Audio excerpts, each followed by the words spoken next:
बेटा rate of reactions में भी हमको नेक्स्ट देखना है कि what are the factors are there on which the rate of reaction depend. बेटा रेट ऑफ रिएक्शन मतलब स्पीड ऑफ रिएक्शन होती है। स्पीड मतलब किस रिएक्शन की स्पीड फास्ट है और किसकी स्लो है और किसकी मॉडरेट है। तो ये जो रेट ऑफ रिएक्शन या speed of the reaction it depends on the following factors. बेटा फैक्टर नंबर 1 सबसे पहले हम लिखेंगे concentrations. Concentration is such a factor बेटा it will affect the rate of reaction. कैसे? Greater the concentration of the reactant faster is the rate of reaction. That means the rate of reaction that is ROR is directly proportional to what? Concentration. किसकी बेटा?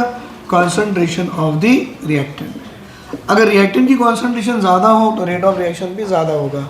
तो इसको देख के हम लोग ऐसे लिख सकते हैं बेटा what is that? Greater the concentration of the reactant faster is the rate of reactions और rate of reaction depend upon the concentration of reactant. तो लिख सकते हैं ऐसे ग्रेटर इज द कॉन्सेंट्रेशन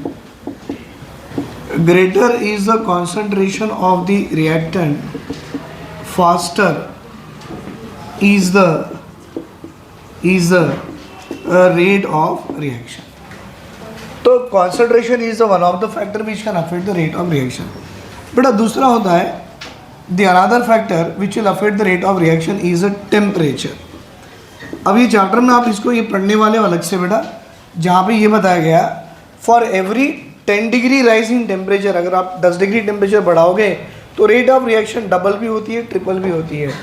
तो वो अलग से पढ़ना है, that is based on the Arrhenius equation. फिलहाल मैं इतना ही बता सकता हूँ बेटा टेम्परेचर व्हाट इज दैट कि as a temperature increases what we can say rate of reaction increases. मतलब here greater the temperature faster is the rate of reaction. Greater is the temperature faster is the rate of reaction. पर यहाँ पर एक specially mention भी कर देना for every 10 degree rise in temperature, 10 degree या तो सेंटीग्रेड होता है या तो Kelvin, for every 10 degree rise in temperature rate of reaction, बेटा rate of reaction may be double और इट मे बी ट्रिपल। मतलब अगर 10 डिग्री से बढ़ा दिए ना रेट ऑफ रिएक्शन या तो डबल भी हो सकता है या भी ट्रिपल भी हो सकता है। और इसका एक्सप्लेनेशन हमको अलग से देखना है, that is in the Arrhenius equation, that separate part is there. Then the third factor is there called as a catalyst. बेटा जनरली कैटलिस्ट है ना रेट ऑफ रिएक्शन बढ़ाते हैं, तो generally catalyst increases the rate of reaction. Generally this catalyst the increases rate of reactions, right? चलो next one, the factor number 4 we can say physical state। बेटा फटाफट लिख दो बेटा इसे।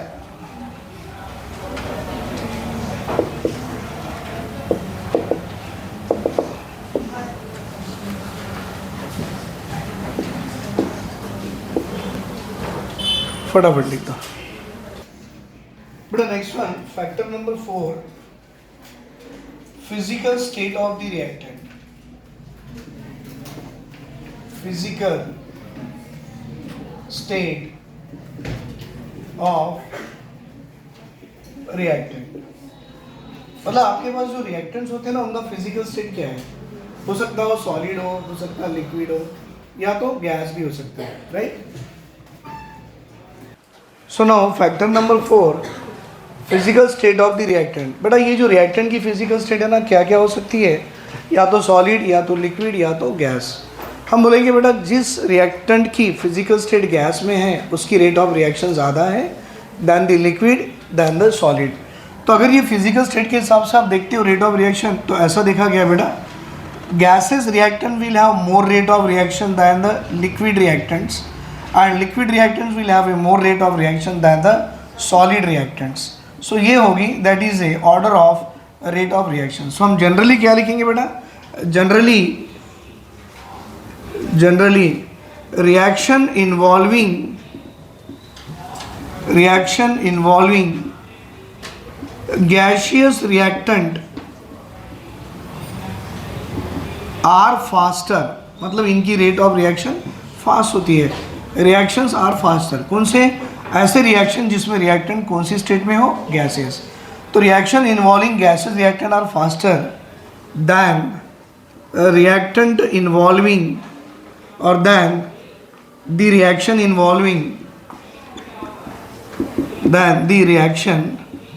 involving liquid or solid reactants. और ये मैंने ऊपर में ऑर्डर लिख के दे दिया.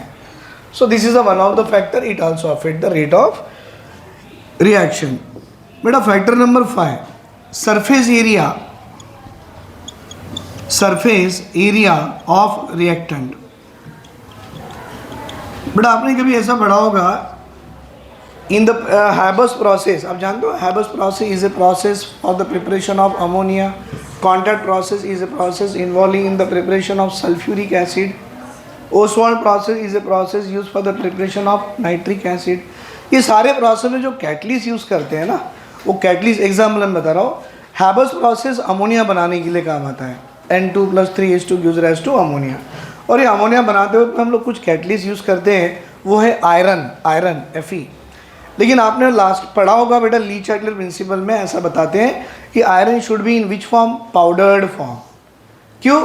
अगर कोई भी रिएक्शंस में आप कैटलिस्ट सॉलिड फॉर्म में डालते हो ना, तो सॉलिड फॉर्म की सरफेस एरिया कम होती है. जब इसे पाउडर्ड कर दोगे तो सरफेस एरिया बढ़ जाती है, और सरफेस एरिया बढ़ गया तो वहाँ पे एड्जॉर्प्शंस ऑफ द मॉलिक्यूल ज़्यादा होते हैं और रेट ऑफ रिएक्शन को बढ़ जाती है. तो I should say surface area of the catalyst. What is that? Reactions involving solid reactants. सुनो बेटा, रिएक्शन इन्वॉल्विंग सॉलिड रिएक्टेंट्स और कैटलिस्ट, राइट? जिस रिएक्शन में आप या तो सॉलिड रिएक्टेंट डाल रहे हो या कैटलिस्ट सॉलिड फॉर्म में डाल रहे हो, व्हाट दे शुड हैव बेटा? They should have larger surface area. तो रिएक्शन इन्वॉल्विंग सॉलिड रिएक्टेंट और catalyst having larger surface area, अगर उनका सरफेस एरिया बड़ा हो, having larger surface area will have greater rate of reactions. उनकी rate of reactions greater होती है. जैसे कि एग्जाम्पल आप लिख सकते हो बेटा, during the preparation of ammonia. See बेटा, during the preparation of ammonia in the Haber's process, आप जो कैटलिस्ट यूज कर रहे हो Fe, वो Fe कौन सी फॉर्म में हो? It should be in the powdered form, क्योंकि powdered form of the Fe will have a larger surface area, जहाँ पर N2 और H2 ज़्यादा एब्जॉर्ब हो जाएंगे और रेट ऑफ रिएक्शन को बढ़ा देगा. Is it clear? तो था physical state of the reactant, then surface area of the reactant, right? चलो इतना लिख दो बेटा. फैक्टर नंबर 6 लिखिए, कॉल्ड एज एक्टिवेशन एनर्जी. थोड़ा इसके बारे में सीखेंगे बेटा हम लोग, क्योंकि ये आपको इसी चैप्टर में अलग से collision theory of reaction rate में भी आता है, पर वो तब तक सीखने से अभी एक बार इसके बारे में समझ लिए तो आगे आपको बहुत इजी हो जाएगा. What is the activation energy? Actually activation energy क्या होती है बेटा? इट इज़ ऑलवेज बी, मैं ऐसे लिखूँ AE, activation energy is inversely proportional to ROR. बताने का मतलब है कि जितनी कम एक्टिवेशन एनर्जी होगी उतना ज़्यादा रेट ऑफ रिएक्शन होगा. चलो इसको थोड़ा सा मैं डिटेल में दे रहा हूँ क्योंकि काम आएगा आपको आगे भी. बेटा ये मेरे पास कुछ ग्राफ है, ऐसे 2 ग्राफ है, ध्यान से देखना. 2 ग्राफ की जरूरत क्यों पड़ेगी? एक ही ग्राफ से हो जाता काम. चलो मैं आपको यहाँ पर कुछ ग्राफिकल मेथड दे रहा हूँ, उससे आपको मैं एक्टिवेशन एनर्जी अच्छे से समझा सकता हूँ. What is that? सी है कि हमारे पास में ये ग्राफ दिया हुआ है बेटा. ग्राफ में ये वाली एक्सिस पर आपको रिएक्शन की कोऑर्डिनेट्स दी जाती है.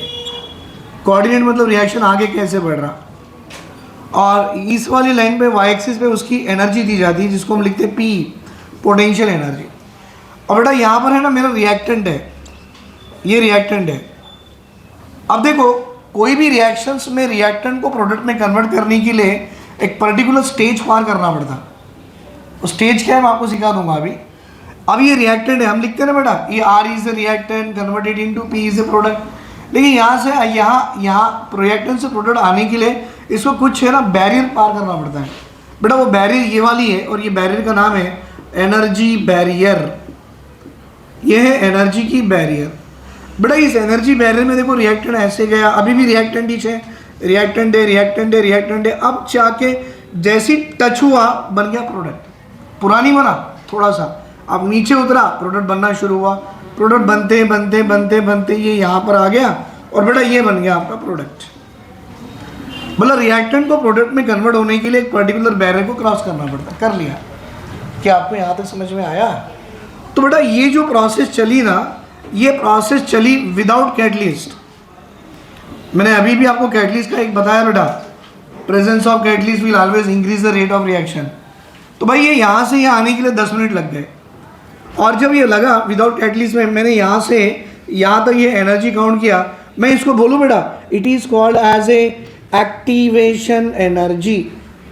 बेटा देखो एक्टिवेशन एनर्जी यहाँ से यहाँ तक है विदाउट कैटलिस्ट वाली। अब मैंने क्या किया, उसी रिएक्शन को दूसरे इस प्रोसेस में चालू किया या दूसरे वेसल में चालू किया, लेकिन अब वो रिएक्टेंट में मैंने कैटलिस्ट डाल दिया। तो ये डॉटेड लाइन से दिखा रहा हूँ बेटा मैं, कैटलिस्ट डालने के बाद ये डायरेक्टली कन्वर्ट हो गया प्रोडक्ट में। क्या आप लोग देख पा रहे बेटा डॉटेड लाइन्स? ये आपकी डॉटेड लाइन वाली जो है ये रिएक्टेंट प्रोडक्ट में कन्वर्ट हुआ, और ये लाइन बता रही है sir it is with catalyst. बेटा ये हो रही विथ कैटलिस्ट, मतलब विदाउट कैटलिस्ट में रिएक्शन को कंप्लीट होने को 10 मिनट लग गए, और विथ कैटलिस्ट में रिएक्शन को कंप्लीट होने के लिए 5 मिनट लग गए। और इसकी ये बैरियर होगी बेटा अभी ये वाली, और इस बैरियर में यहाँ से यहाँ काउंट करो सर, मैं लिखूँ it is a activation energy 2, तो ये एक्टिवेशन एनर्जी 1। बोलो कौन सी एक्टिवेशन एनर्जी ज़्यादा है? AE1 ज़्यादा है, और कौन सी कम है? AE2 कम है। बेटा जिसकी एक्टिवेशन एनर्जी कम हो वो रिएक्शन आसानी से कंप्लीट हो जाता है, और रिएक्शन को कंप्लीट होने के लिए कम टाइम लगता है, मतलब इसकी रेट ऑफ रिएक्शन ज़्यादा है। सो व्हाट वी कैन से बेटा, lower the activation energy greater is the rate of reaction. तो मैं यहाँ स्टेटमेंट ऐसे कर दूँ बेटा, lower is the activation energy greater is the rate of reaction. तो भाई एक्टिवेशन एनर्जी कम कैसे हुई? By adding the catalyst. Catalyst डालो एक्टिवेशन एनर्जी कम हो जाती है, और एक्टिवेशन एनर्जी कम होगी तो ROR बढ़ जाता है। Is it clear? लिख लो बेटा इसे। बेटा फैक्टर नंबर 7 देखिए, what is that? Presence of light. Presence of light.